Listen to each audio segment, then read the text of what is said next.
இது ஒரு அவசர பதிவு மக்களே. முடிஞ்ச அளவுக்கு நிறைய பேருக்கு ஷேர் பண்ணுங்க. நம்மளால முடிஞ்ச ஒரு 10-20 பேரையாச்சும் காப்பாற்ற முடியும். குறிப்பா மதுரை அண்ட் சேலம்ல இருக்கிற மக்களுக்கு இதை ஷேர் பண்ணுங்க. அவங்கள தான் நிறையவே ஏமாத்திட்டு இருக்காங்க. ஒரு 2 மாசத்துக்கு முன்னாடி FQL அப்படின்ற கம்பெனி பத்தி நம்ம பேசியிருந்தோம். மதுரை மேலூர் பக்கத்துல நிறைய பேரை ஏமாத்திட்டு இருக்காங்க அப்படின்ட்டு. கிட்டத்தட்ட ஒரு 50,000 ரூபாய் போட்டீங்க அப்படின்னா உங்களுக்கு அதிகமான வட்டி தரும், ஒரு 45 நாள்ல பணத்தை டபுள் ஆக்கி தரும் அப்படின்ட்டு நிறைய ஆசைவார்த்தையை காமிச்சு குறிப்பா ஹவுஸ் ஒய்ஃப்ஸை குறி வச்சு நிறைய அமௌண்ட்டும் கலெக்ட் பண்ணிட்டே இருந்தாங்க.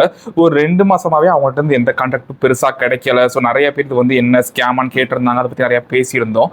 ஆனா இப்ப என்ன பண்றாங்க அப்படின்னா, திரும்ப எல்லாரையும் அவங்க கான்டாக்ட் பண்ணி ஒரு 20,000 மட்டும் கட்டுங்க, உங்களோட பணத்தை மொத்தமா நாங்க திரும்பி கொடுத்துறோம் அப்படின்னு பேசிட்டு இருக்காங்களாம்.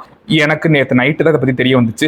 யாருமே அந்த கம்பெனியை நம்பாதீங்க. இந்த கம்பெனினால பல குடும்பங்கள் நடுத்தரவுக்கு வந்திருக்கு. நிறைய பேர் சூசைட் அட்டெம்ப்ட் பண்ணியிருக்காங்க. 2-3 பேர் இறந்து போறதா நான் கேள்விப்பட்டிருக்கேன். அவங்க சொல்ற மாதிரி நீங்க 20,000 ரூபாய் கட்டினீங்கன்னா அந்த பணத்தை தூக்கிட்டு ஓடி தான் போவாங்களே தவிர திரும்ப உங்களுக்கு நீங்க கட்டின பணத்தை தரமாட்டாங்க. முடிஞ்சா பக்கத்துல இருக்கிற போலீஸ் ஸ்டேஷன்ல போயிட்டு கம்ப்ளைண்ட் பண்ணுங்க.